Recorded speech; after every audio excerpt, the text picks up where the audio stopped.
None of you started on your own, and there's a bit of research that's just recently been done that Christian certainly knows about by Enterprise UK that say there are different typologies. There are different types of people who start businesses, one of which is a creative team player. And I just wonder, why didn't you start on your own? Well, we'd already made a conscious decision between three of us, so I was taking overall responsibility for the project. I had Tony, who was in charge of the marketing, and I had another guy called Kev, who was deep into the programming side of it. And whilst I spent a lot of my time writing business plans, of course we were going for funding at the time, so there's huge amounts of time being put into research and documentation. It meant I couldn't fully apply myself to development and to marketing and the rest of it, so in the end I just couldn't do it all myself. And to be honest, I wouldn't want to either. I think you need other people to bounce off and give you ideas, and when shit hits the fan, pick you back up again, basically. So. What about you, Ben? Very, very similar. Obviously, if you're trying to run a marketing communications agency and dealing with a fragmented world, then no person's going to have all the skills available. And so, in formulating the idea of setting up a business, I was talking to like-minded people, Mark, Chris, and Ian, and they had complementary skill sets to me. I was the planner, the suit, and also the client services side, taking care of the customers, the clients, and Mark and Chris were very much in the creative area, as was Ian, but more from a new media perspective. So it felt like it was a good balance in terms of making sure that we had the background bases covered to take a business forward to deal with marketing communications problems. And when you're making that leap to go and set up your own business, you want to make sure you're in the trenches with people that you trust and that you know can do the business. You know you're going to have to employ other people alongside you to deliver, and you want to be able to share the decisions and share the risk. And we've always felt that we had the benefit that when we made a decision, although sometimes it could be frustrating that there were 4 people involved, and a lot of people told us at the front end 4 is a big number to run a board. By the time we'd actually made a decision about doing something, it was usually pretty rounded. So very few times did we go really down a back alleyway that was wrong, and very few times did we have, although we had heated discussions and arguments on the way through, did we find that it wasn't the right thing to do. And what about you? I mean, you know, the two of you. It was more of a, well, there was 2 bits of it really. There's an emotional thing where I've always found having other people around me is our thing, sharing the risk, finding people with complementary skills and stuff.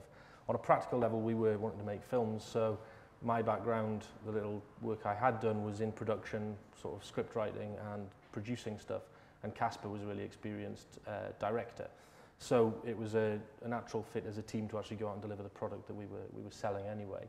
But we just got on very well and always did get on very well, and went sort of, you know, as everyone's been sort of saying, it's when times get tough or where decisions have to be made, you go into it more confident if you've discussed it with somebody and argued about it. And you know, you would argue about stuff, but ultimately you'd keep arguing until one of us gave in.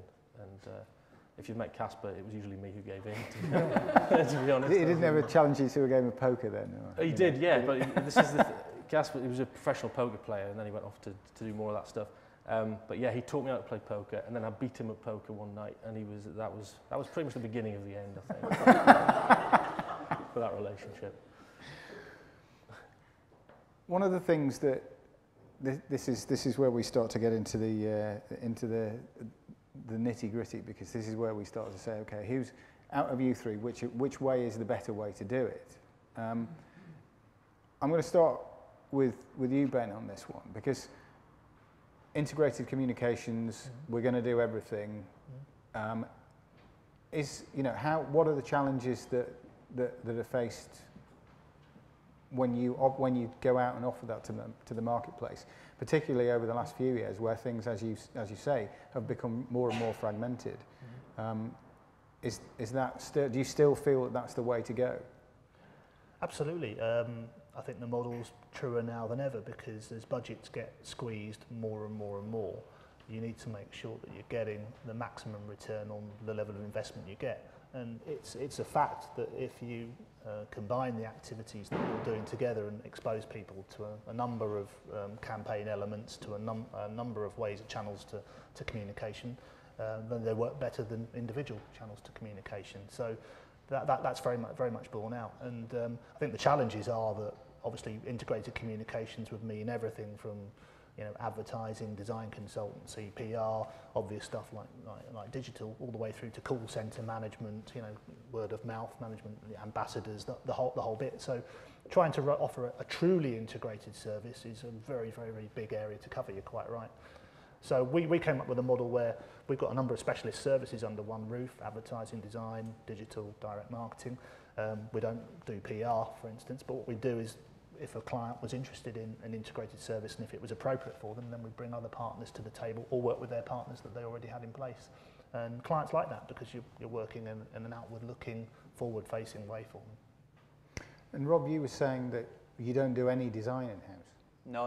Which I suspect there's quite a lot of people would probably be quite surprised about that. Yeah, I mean, we are becoming more and more of a production business for digital production, for web development, things like that. And again, an early decision we made was that creatives tend to work very differently to technical people. Two different mindsets completely. There is some crossover in the middle where you've got user experience, but what we tend to do is sit down a lot with our clients, find out exactly what they're looking for. We tend to do the wireframing and that part of it, but then actually, regarding the creative, I passed it over to another company completely. We work closely with them, but I would never expect any of my technical people to put together design because it would never be the very best product that we could ever develop. That's not where their core skill set is.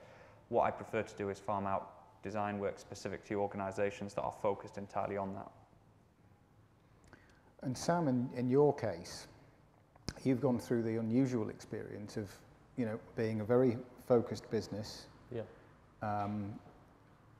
providing independent film and media services, and you've effectively reversed yourself now into being part of an advertising agency. How is that kind of, without necessarily going into all the negatives, how's that been? Because has that compromised what you want to do? It's been quite tricky because we set up to be sort of experts in our field and specialists in film and communicating using video and film. And that's sort of what we sort of hung our hat on for the first sort of 5-6 years, really. And a lot of our clients were and still are other agencies, other big creative agencies, like Ben says, people who are offering a full service, but if they didn't have the film bit, we would get in there and deliver the film bit for them. And we still have a lot of clients like that. So when 10 Alps have sort of merged us with an advertising agency up in Scotland, we had to reassure some of our clients that we're not going to suddenly start competing and delivering everything.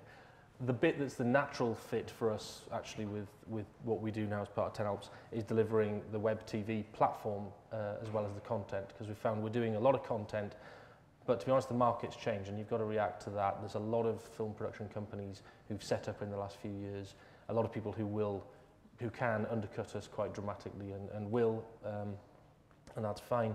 So we've got to react, and the best way to get into that is to deliver the platform on which our product is delivered.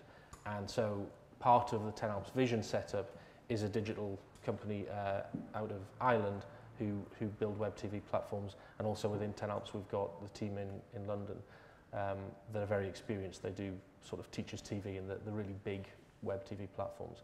So we've taken that on, and that's a natural sort of sell for us. So it's added value that we found with doing it.